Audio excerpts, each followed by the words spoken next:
Meus amados, a paz do Senhor. Louvamos a Deus, podemos estarmos aqui. Convido para abrir a Bíblia, Mateus capítulo 28, e verso 16. Iremos ler a palavra do Senhor. Mateus capítulo 28, e versículo 16, que nos diz assim: E os 11 discípulos partiram para a Galileia, para o monte que Jesus lhes tinha designado. E quando ouviram e adoraram, mas alguns duvidaram. E chegando-se Jesus, falou-lhe dizendo: É-me dado todo o poder no céu e na terra. Portanto, ide e ensinai todas as nações, batizando-as em nome do Pai, do Filho e do Espírito Santo, ensinando-os a guardar todas as coisas que eu vos tenho mandado. Eis que estou convosco todos os dias, até a consumação do século. Amém. Muito obrigado, pastor Adson. Amém. Ainda em pé, pastor Romilson, por favor, pastor ali do Santana do Paraíso, orando com toda a igreja. Logo após o nosso preletor desse horário, o pastor Júnior Calais, poderá já fazer uso do microfone. Queridos irmãos, a paz do Senhor. Vamos orar. Querido Deus, poderoso Pai, graça te damos e te louvamos neste momento, esta oportunidade tão maravilhosa. O Senhor Deus tem abençoado as nossas vidas, e esta noite, Pai, não será diferente, pois o Senhor prometeu que estaria conosco, e nesta noite nós estamos aqui, grato ao Senhor, e certo das bênçãos maravilhosas para com as nossas vidas. Assim nós oramos, ó Deus, e nós glorificamos em nome de Jesus. Meus irmãos, quero saudá-los na paz do Senhor. O tema que vamos abordar, não necessariamente que estaremos estudando uma doutrina bíblica, mas o que nós queremos trazer nesta noite são conceitos e, quem sabe, diretrizes para que se possa estudar. Quem sabe daqui vai sair os professores já definidos em preparar estudos bíblicos dentro de doutrinas bíblicas. Então, leia comigo aí Tito, tá na tela, Tito capítulo 2 e o versículo 1, vamos ler juntos?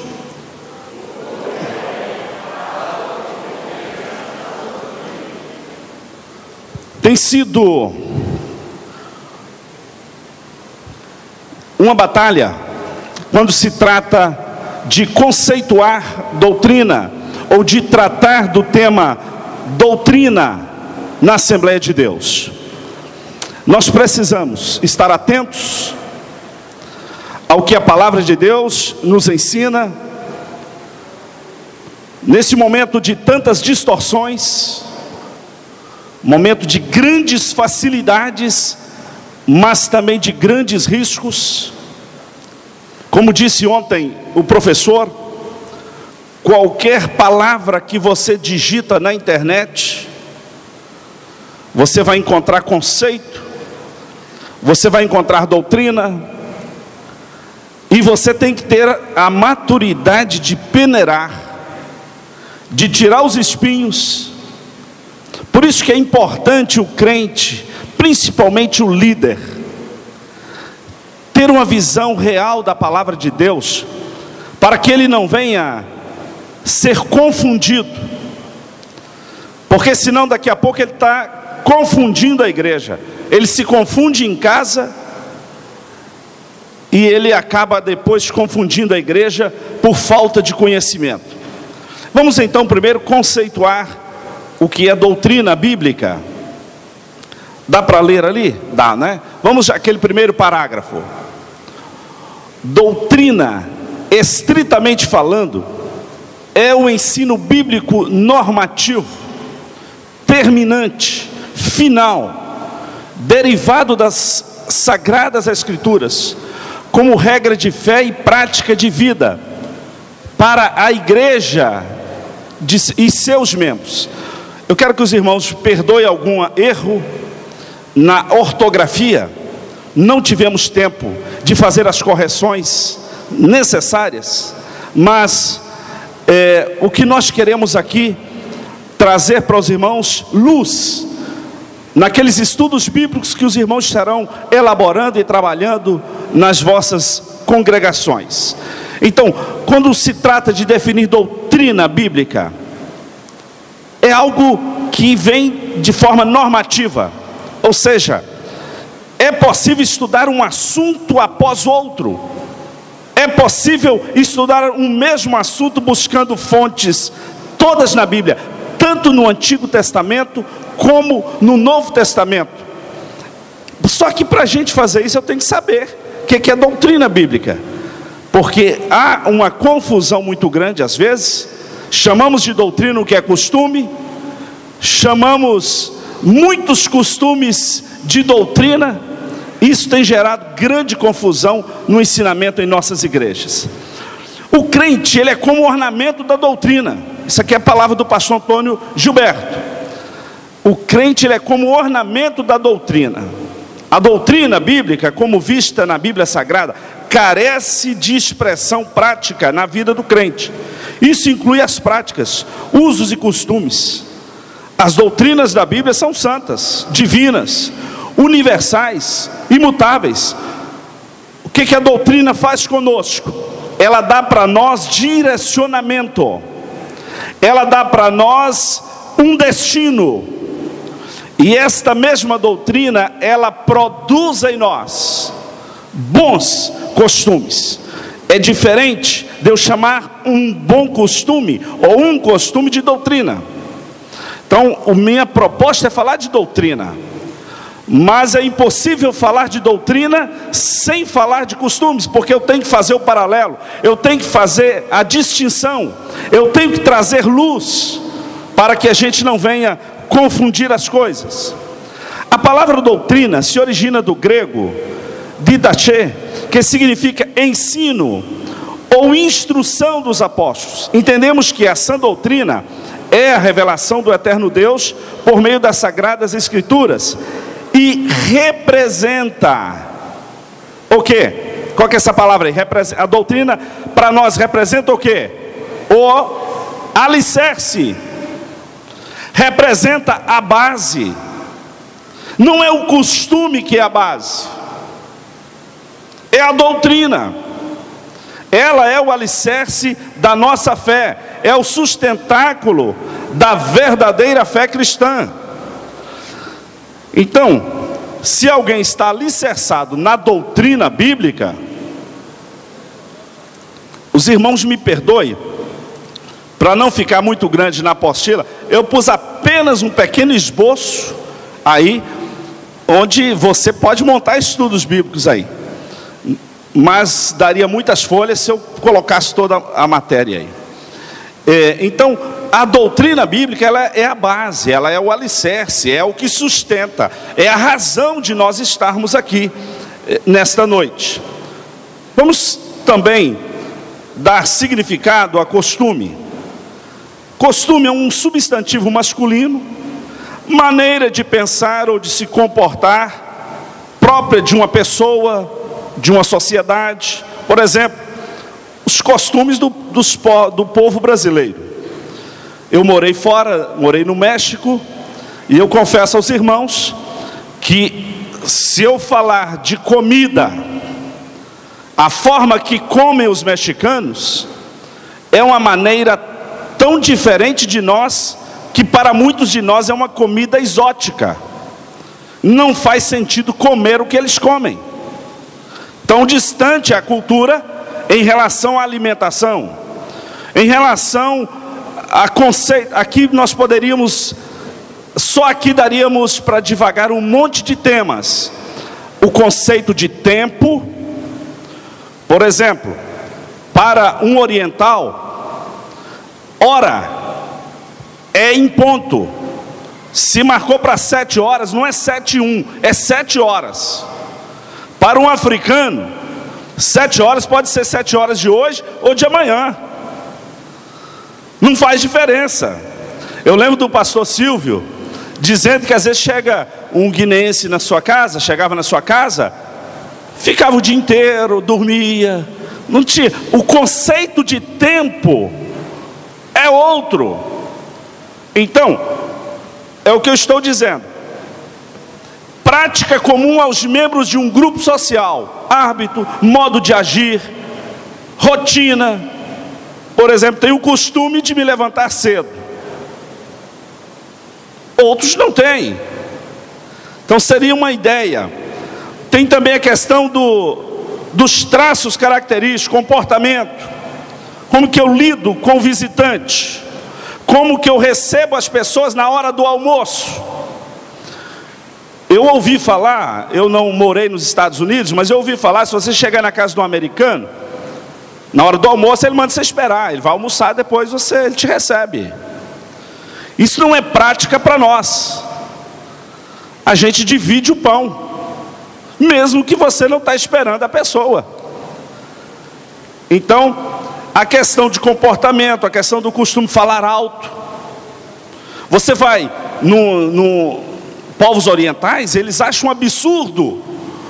Como que nós falamos alto? Como que nós respondemos alto? Eles falam baixo. Eu tive na Bolívia recentemente, onde estava o missionário Jefferson. Jefferson já está aqui? Eu vejo lá, é bem silencioso. Mas vai no México para você ver que barulho. Nos pontos de ônibus, uma gritaria, uma buzinação. Tudo isso é costume de um povo. O tipo de roupa. Alguns lugares homens usam saia, como na Escócia. Em outros lugares isso seria um absurdo, como o caso do Brasil. Então isso é costume. Doutrina bíblica e costume. Há pelo menos 4 diferenças básicas entre doutrina bíblica e costume puramente humano. Há costumes bons e há costumes maus. Há bons costumes e há maus costumes. A doutrina bíblica conduz aos bons costumes. A doutrina é de origem divina. O costume nasce de acordo com a necessidade, ou de acordo com a visão, de acordo com o que o homem pensa. Assim são os costumes. A doutrina é divina, pois está baseada e inspirada na palavra de Deus. O costume é imposto por convenções humanas, de maneiras espontânea ou obrigatória. Sendo assim, o costume é humano. Há muitos que tentam achar textos bíblicos para justificar a perpetuação de sua tradição, mas normalmente praticam a exegese, ou seja, dizem o que bem querem e tentam justificar que está na Bíblia. Quando eu tento impor uma visão, uma definição, em vez de eu fazer exegese, eu estou fazendo exegese. Eu estou forçando a palavra de Deus dizer o que ela não diz. Mais à frente, nós vamos ser bem mais claros nisso aqui. Eu disse aos irmãos no início, o que eu estou trazendo hoje é puramente definições, conceitos. Eu não estou estudando nenhuma doutrina específica. É apenas para a gente pensar, para a gente refletir em algumas ações nossas. A doutrina é imutável. O costume muda.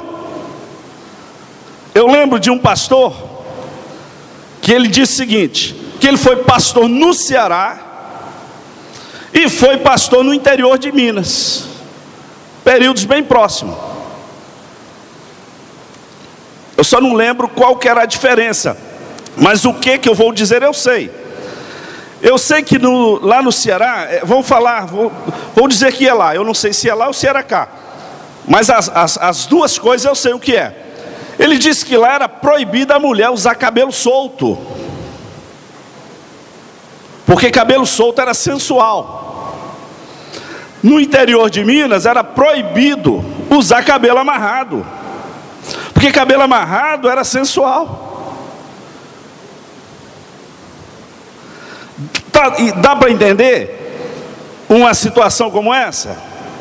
A doutrina é permanente, ela nunca muda. A doutrina da justificação pela fé, exposta principalmente nos primeiros capítulos de Romanos, nunca mudou e nunca vai mudar. Aqueles desvios de conduta relacionado ao sexo, que Paulo bem aborda ali no capítulo 1, início de Romanos, isso não muda. Era pecado no passado, continua sendo pecado no presente e será pecado no futuro. Mas a mulher usar cabelo solto ou preso nunca foi pecado na Bíblia, embora foi ensinado como pecado. Embora foi ensinado. Então, o que eu estou fazendo aqui é apenas tentando pensar com os irmãos. Doutrina bíblica mudada.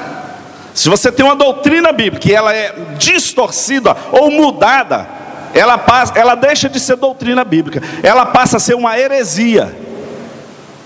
Paulo combateu os hereges. Paulo combateu aqueles que distorciam a palavra de Deus. O costume não é imutável. No Brasil era comum os cidadãos andarem pelas ruas de chapéus, tanto homens como mulheres. Passados anos, não há mais esse costume no país. Antigamente os pais escolhiam com quem a filha casaria, mas também esse costume mudou. É necessário que o costume mude, pois ele está ligado à cultura local. Eu me lembro, na oportunidade que eu fui na Índia, o rapaz que estava nos guiando, ele era crente, firme, 30 anos, e eu disse: você é casado? Ele disse: não. Mas por quê? Brinquei com ele. Ele falou: a minha mãe ainda não escolheu minha esposa. Eu falei: mas como assim? Você acha melhor sua mãe escolher? Ele falou: sim, com certeza. Minha mãe me conhece. Ela sabe o tipo de mulher que dá certo comigo. Falei: essa moda podia pegar aqui no Brasil, né? Vai ensinar isso como doutrina bíblica? Você mata crente. E olha, irmão, se alguém ensinar isso como doutrina, alguém acredita. Esse é o perigo da gente ensinar uma coisa que não é como se fosse. Sempre haverá alguém que acredita e vai passar para frente como se fosse bíblico. Doutrina é universal. O costume é local. Irmãos, homem ou marido trair a sua esposa é pecado no Brasil, na China, no Japão, na Arábia Saudita, nos Estados Unidos, na Inglaterra. Onde for, trair a esposa ou vice-versa é pecado. Isso não muda. Doutrina é universal. A doutrina é universal no sentido que é para todos os povos, em todas as culturas. Proclamar Jesus como Salvador faz sentido no Brasil, no ano 2021, como para os indianos que foram evangelizados pelo apóstolo Tomé. Lá no início, os indianos foram evangelizados por Tomé. Fazia sentido falar o evangelho para eles. O costume é local. Os homens na Escócia usam um tipo masculino de saia. No Sri Lanka também.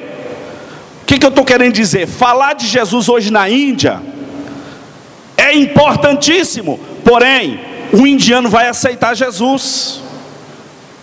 O difícil não é ele aceitar Jesus. O difícil é tirar os 300 milhões de deuses do coração dele. Mahatma Gandhi diz assim: eu aceito o Jesus que vocês pregam para mim. É mais um Deus que eu vou adorar. Mas quando Tomé pregou lá no início, eles não tinham isso. É igual para nós hoje pregar o evangelho aqui. As pessoas não têm essas adorações a milhões de deuses. Então esses costumes se tornaram arraigados naquela cultura. A doutrina santifica, o costume não. A doutrina bíblica santifica o crente mediante a palavra de Deus. Jesus disse assim: santifica-os na verdade, a tua palavra é a verdade. É impossível santificar alguém pelos costumes.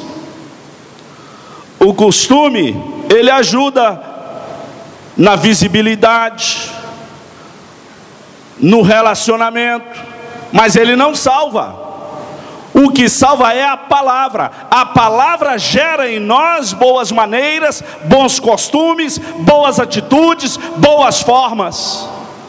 Porque caso contrário, você deixará uma lacuna, um espaço para alguém julgar-te. Leia comigo essa frase aí.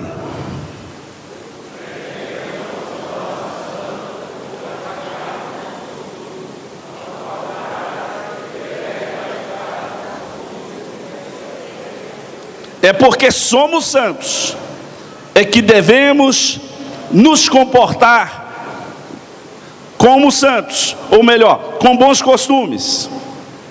Necessidade da doutrina.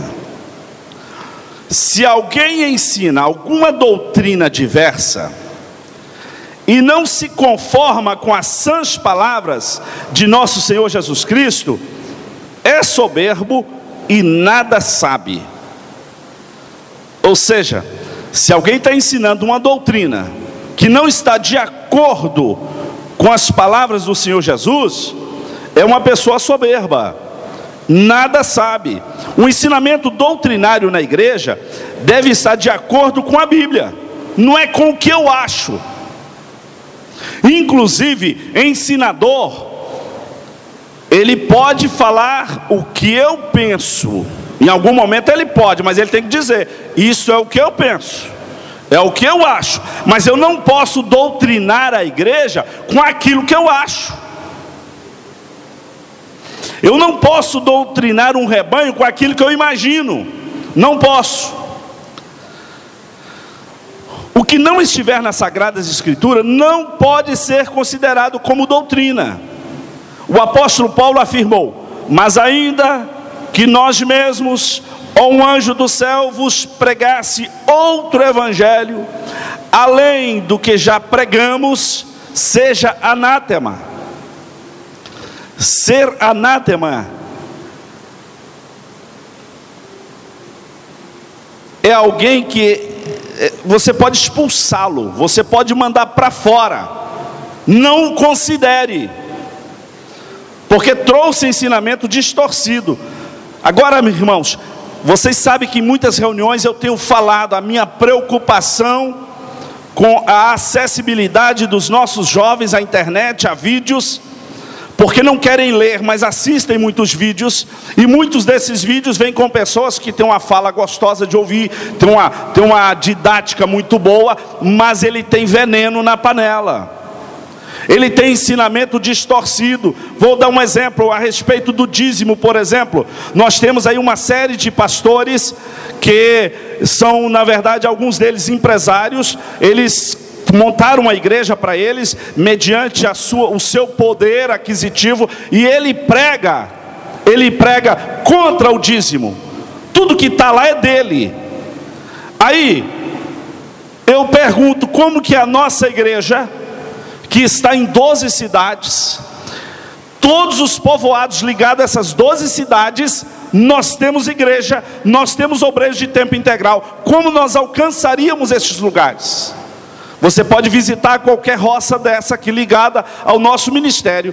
Você não verá outra igreja a não ser a Assembleia de Deus. Com isso, eu não estou levantando uma bandeira para dizer somos melhores. Não, senhores. Eu estou apenas dizendo as tarefas que Deus entregou a nós e que não teríamos condições de cumpri-las se não fossem a igreja do Senhor Jesus ser fiel nos dízimos e nas ofertas. Aí vem um irresponsável deste e tentando inculcar na mente dos nossos jovens, da nossa igreja, para que eles não sejam dizimistas. São tremendamente responsáveis com o reino de Deus. Não pregam a verdade, são hereges, são falsos, são pessoas que vieram para distorcer a palavra de Deus. Não só sobre dízimo, nós poderíamos citar uma série de outras razões, de outros motivos que eles apresentam. Agora veja bem, você quer ensinar doutrina na sua igreja? Vou ser bem rápido aqui porque isso aqui é bem longo. Então você tem que ensinar a palavra de Deus. E eu listei aqui, é uma lista também produzida pelo pastor Antônio Gilberto, que já descansa no Senhor. Aqui estão as principais doutrinas que devem ser estudadas. Primeiro, é o grupo de doutrinas dentro de doutrinas da salvação. Doutrina do pecado. Imagina você preparando um estudo sobre pecado. Isso é doutrina. Doutrina geral da salvação. Aí dentro dessa doutrina geral da salvação, você vai estudar a graça de Deus, a expiação pelo sangue, a propiciação pelo sangue, a justificação pela fé, a regeneração pelo Espírito Santo. Só dentro de salvação você tem aí 5 itens para você montar estudos bíblicos e ministrar na sua igreja. Terceiro, a doutrina do discipulado cristão, que nós estamos estudando aqui com o pastor Jean. Quem não veio à tarde perdeu, mas você terá a oportunidade de estudar ainda essa noite. Daqui a pouquinho eu estou encerrando. Doutrina do arrependimento e confissão de pecado. O que tem de gente que pensa que não precisa confessar os seus pecados. Ah, pastor, eu não tenho que confessar pecado a homem, eu tenho que confessar a Deus. Eu sei, nós não estamos aqui, nós não perdoamos pecado mesmo não. Eu não tenho nenhuma autoridade, nenhum dos pastores tem nenhuma autoridade para perdoar pecados. Mas eles têm uma coisa, ele tem autoridade para abençoar a sua vida. Se você comete pecado e não busca ajuda, você vai acumulando dentro de você problemas. Daqui a pouco não suporta mais estar na igreja, não suporta mais ouvir a palavra, não suporta mais estar na casa de Deus, porque encheu-se demasiadamente dos pecados, não aprendeu a confessar os seus pecados. Doutrina dos batismos nas águas, doutrina da santificação,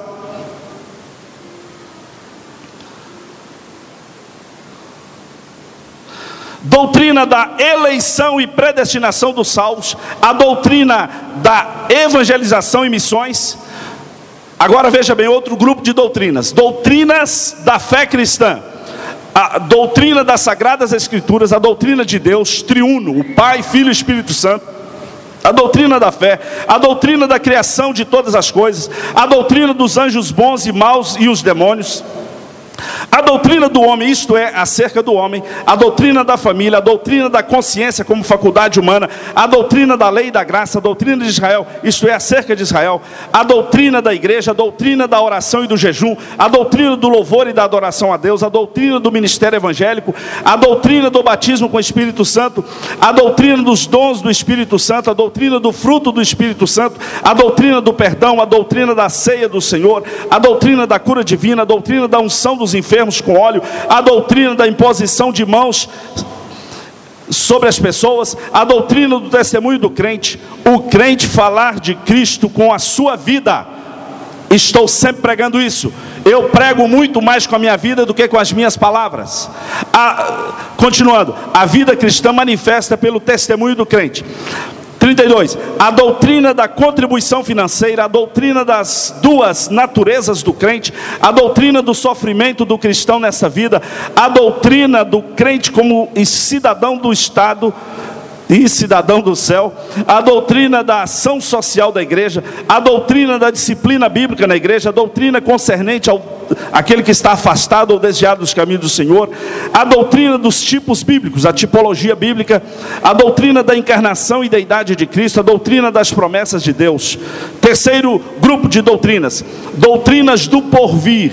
Algumas dessas doutrinas: a doutrina da morte e o estado intermediário dos mortos, a doutrina da ressurreição dos justos e dos injustos, a doutrina dos juízos ou julgamentos, a doutrina da grande tribulação sobre Israel e os gentios, a doutrina concernente ao anticristo, a doutrina da vinda de Jesus, a doutrina do milênio de Cristo sobre a terra.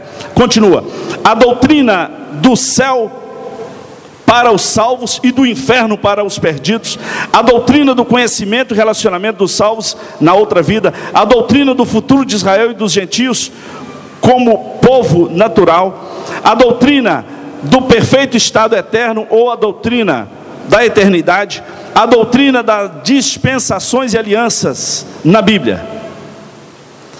Irmãos, quantas vezes deixamos de estudar a doutrina bíblica e aplicamos costumes como se fosse doutrina? Só aqui nós listamos, essa lista não foi produzida pelo pastor Júnior, foi pastor Antônio Gilberto. Só aqui 53 doutrinas que podem ser trabalhadas com a igreja. Se você prestou atenção no estudo de ontem, o pastor Jamiel, ele falou bem claramente a importância do ensino.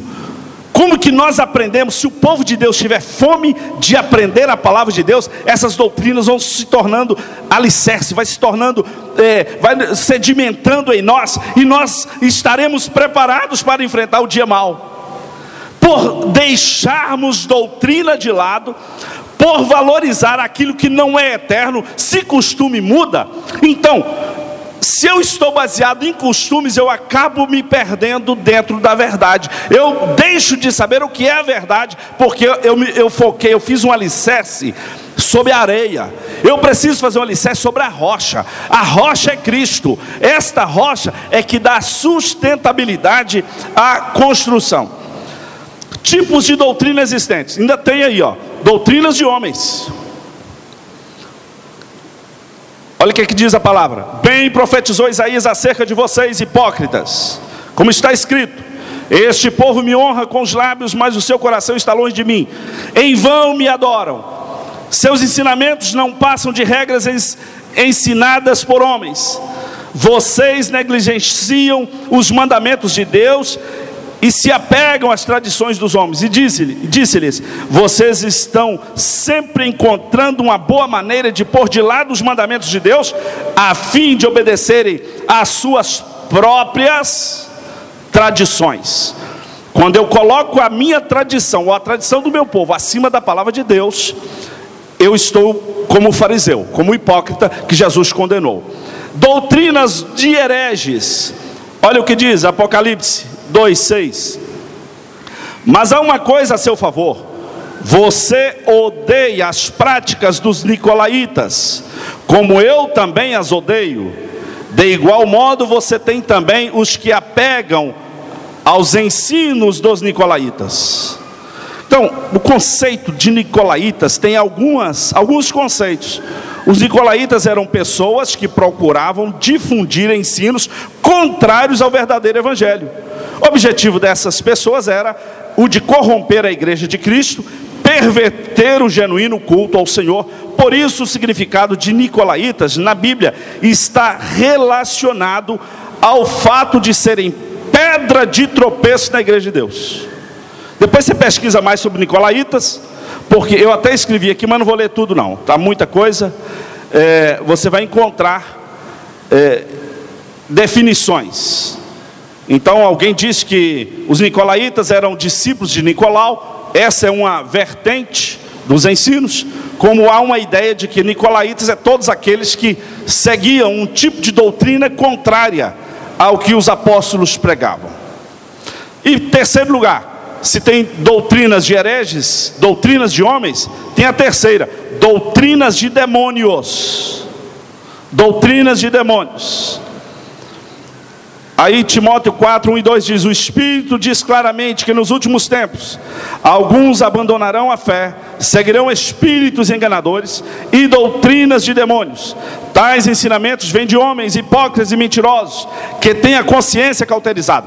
Recentemente nós tivemos uma situação em São Paulo.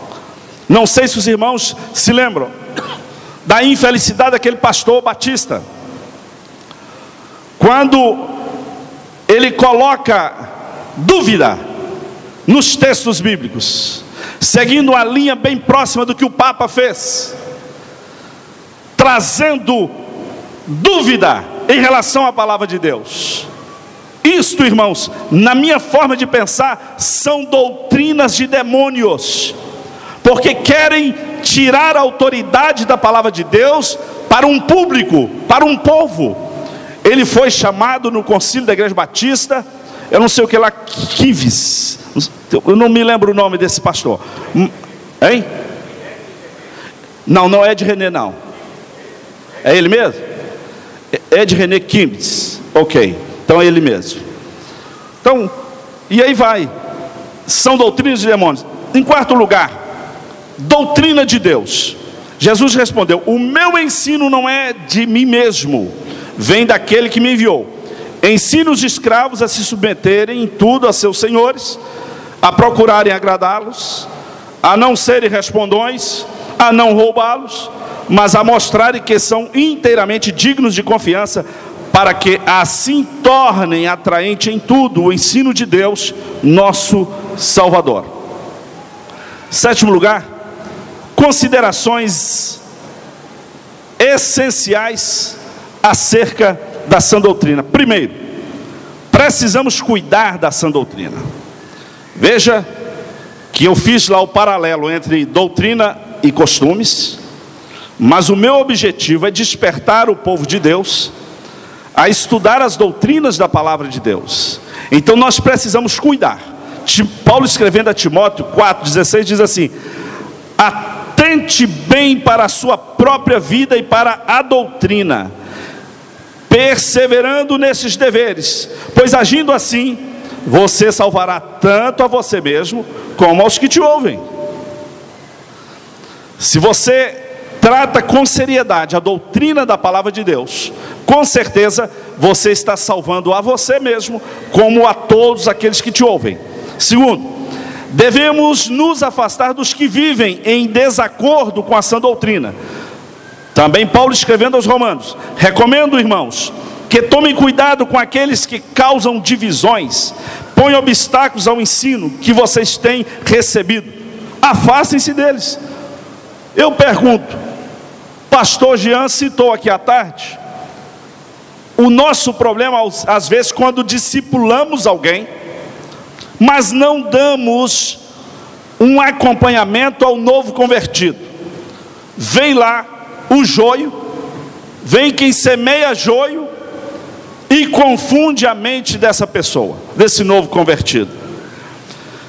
Para nos afastarmos dos opositores, a gente precisa fazer o que os TJ fizeram com aquela nova convertida. Para quem estava à tarde, o pastor Jean disse o seguinte, que aquela irmã disse que os TJ tiveram lá e falou com ela: olha, cuidado com o pessoal da Assembleia de Deus, porque eles são muito avivados, mas eles ensinam distorções a respeito da palavra.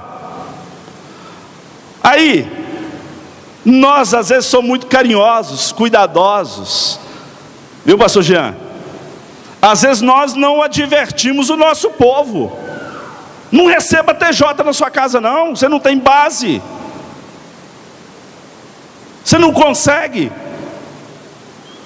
Eu já recebi TJ lá em casa. Eu perguntei para ele: Jesus é Deus ou não?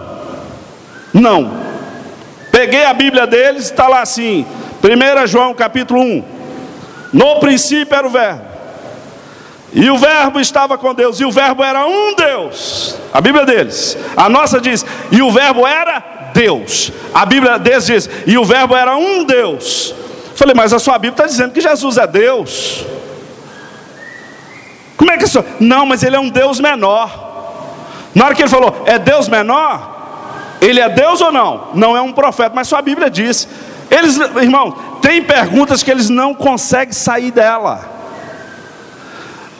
Se você não tiver alicerçado, embasado, não discuta com TJ. É o que Paulo está dizendo aos romanos aqui, sai fora. Não precisa. São pessoas que não merecem ser recebidas na sua casa. Deixa que Deus vai preparar quem tem condições de evangelizá-los. Eu recebi os mormons também na minha casa. Orei com eles, preguei para eles. Depois que eu preguei e orei, na hora que eu acabei a oração, você é tão sem vergonha, senhor, eu posso orar para você também? Ei, o negócio é feio. Não receba, porque vai confundir a sua mente. Vamos lá. O motivo da existência de falsas doutrinas. 1 Timóteo 6, 3 e 5. Se alguém ensina falsas doutrinas e não concorda com a sã doutrina de nosso Senhor Jesus Cristo e com o ensino que é segundo a piedade, é orgulhoso e nada entende. Esse tal mostra um interesse doentio por controvérsias e contendas acerca de palavras que resultam em inveja, brigas, difamações, suspeitas malignas e atritos constantes entre aqueles que têm a mente corrompida e que são privados da verdade, os quais pensam que é piedade, ou melhor, os quais pensam que a piedade é fonte de lucro. Tem gente que pensa que ser pastor é lugar de lucro, lucro financeiro. Está redondamente enganado.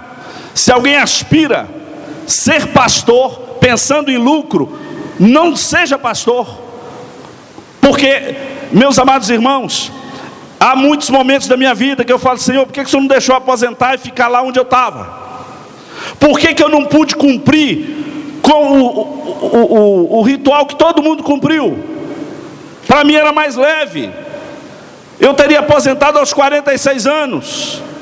Estaria tranquilo. Por quê? Então, meus irmãos, nós não estamos aqui por causa de dinheiro. Nós estamos aqui porque Deus nos chamou. E nós precisamos ser fiéis àquilo que Deus fez na nossa vida. Não devemos recebê-los nem cumprimentá-los. Eu não vou ler os textos. Não vou ler.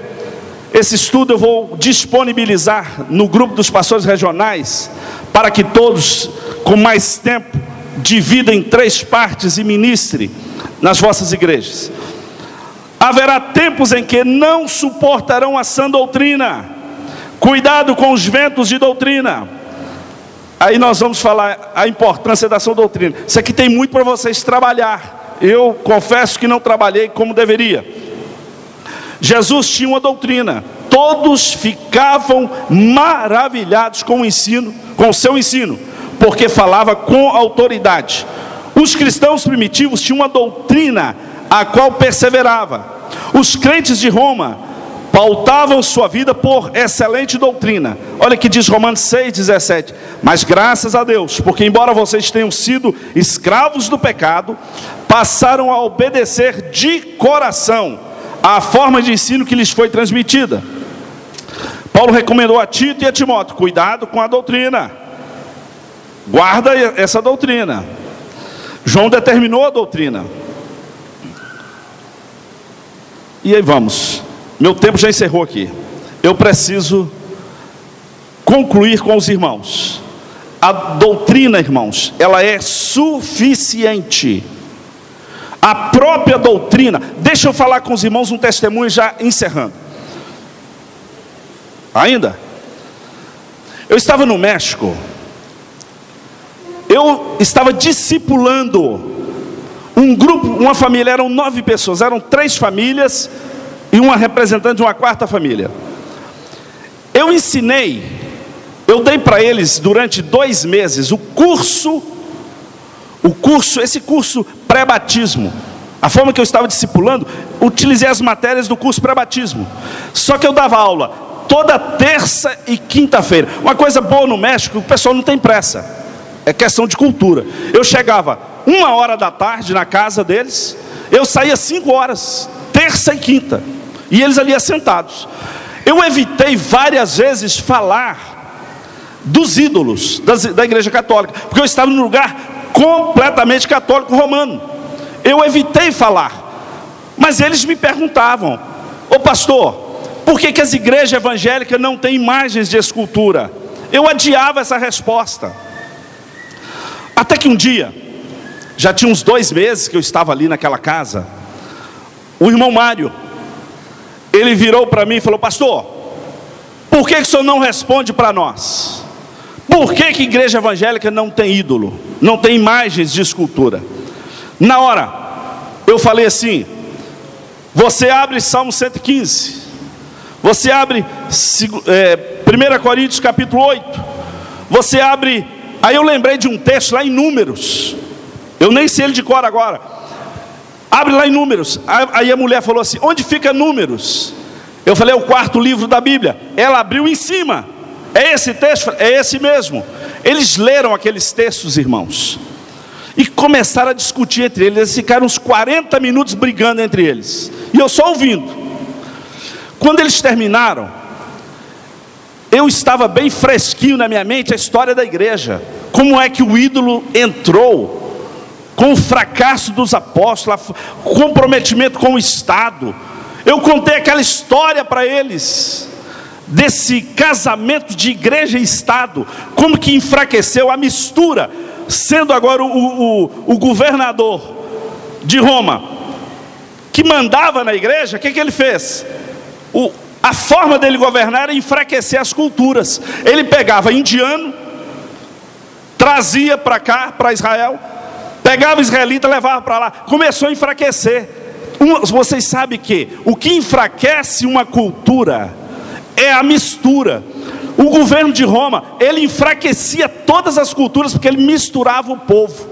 Aí chegava o indiano, camarada não era crente de coisa nenhuma, o governo colocava ele como pastor das igrejas.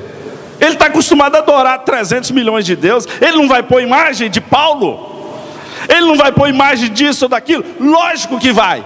Quando eu contei essa história, irmãos, tinha uma mulher lá que era professora do catecismo. Ela falou: engraçado, eu dou aula no catecismo já tem uns 15 anos. Eu nunca tinha lido Salmo 115. Eu nunca tinha lido 1 Coríntios capítulo 8, capítulo 10. Eu nem sabia que tinha números na Bíblia. Quando ela disse isso, eu pude entender, irmãos, que a doutrina é suficiente. Eu não precisei bater neles: não adore ídolos. Após essa palestra dessa tarde, no outro dia, chegou lá em casa o irmão Mário, com a sacola cheia de ídolos, cheia de imagens, e falou: pastor, eu trouxe aqui para o senhor queimar, pôr fogo nisso tudo, porque eu entendi que eu não posso adorar mais imagens. Falei: não, você vai colocar fogo. Então jogamos álcool lá no chão, em cima daquele papel, daquele gesso, e ele pôs fogo, ele quebrou aquilo. E até hoje, eu até mostrei o pastor Wallace aqui hoje, até hoje o irmão Mário conversa comigo. Ele agradece a Deus por aquilo que Deus fez na vida dele. A doutrina é suficiente para mudar a história das pessoas. A gente, às vezes, irmãos, a gente tem um erro muito grande. Quem muda as pessoas é o Espírito Santo. E está escrito lá, o que Jesus falou? Quando o Espírito Santo vier, o que ele vai fazer? Ele convence o homem do pecado, da justiça e do juízo. A gente quer ganhar a pessoa para Jesus, a gente quer discipular, a gente quer cuidar, e a gente quer ensinar tudo. O que você tem que fazer é o que o pastor está ensinando aqui. Você tem que apenas integrá-lo à igreja. Você discipula e integra ele à igreja, para que ele sinta confortável, para que ele sinta parte da igreja. Agora, nós não temos nenhuma condição de salvar as pessoas. O sacrifício de Cristo Jesus na cruz do Calvário foi suficiente para salvar todos os pecadores. Onde estão aqueles que foram salvos pelo sacrifício de Jesus? Glorifique a Deus. Então, meus irmãos, nós não podemos ensinar outra doutrina a não ser esta. Nós precisamos primeiro conhecer as doutrinas.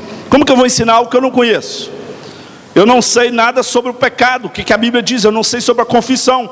Eu não sei sobre Jesus, sobre o sacrifício perfeito de Cristo Jesus. Eu não sei. Você sabia que quando você ensina cristologia, o próprio Espírito Santo trabalha no coração das pessoas? É Ele que vai convencendo.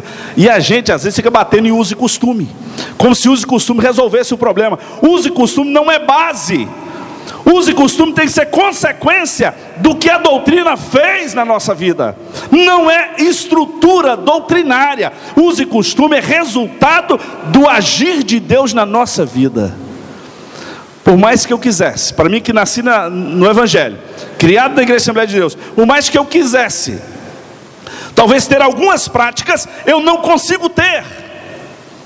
Eu não consigo ter.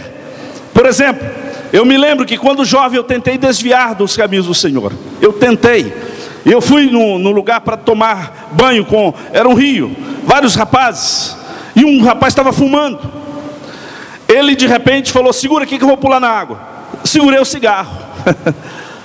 Filho de crente, com cigarro na mão, não era dele, mas vamos tentar, vamos provar esse negócio. Quando prova, eu engasguei ao ponto daquele cigarro cair na água, que o camarada me xingou todo, e Deus falou comigo: isso não é para você, o Senhor tem algo na tua vida. Eu tenho certeza que experiências como essa aconteceu com vários irmãos aqui, porque o Senhor nos tirou de lá, o Senhor nos salvou, nos fez assentar em lugares celestiais em Cristo Jesus. Nós estamos aqui, irmãos, assentados já. Não é bem esse banco não, mas vamos chamar que é esse banco, assentados. Vamos chamar esse lugar de lugar celestial. Sabe por quê? Isso aqui é apenas um trampolim. Nós estamos aqui, mas breve nós estaremos com Ele para sempre. Louvado seja o nome do Senhor. Por fim, enfatizamos a relevância do conhecimento doutrinário. Sem conhecimento das doutrinas bíblicas, não há como ensinar. Não há como, eu só consigo ensinar o que eu estudei, o que eu preparei. Se eu não preparei, eu não consigo. Para a solidificação de uma fé autêntica, que combate as heresias e propaga veementemente a suprema verdade, que é a palavra de Deus. Deus abençoe. Pastor Wallace, é contigo. Eu estou te dando um tempo aí de gruja.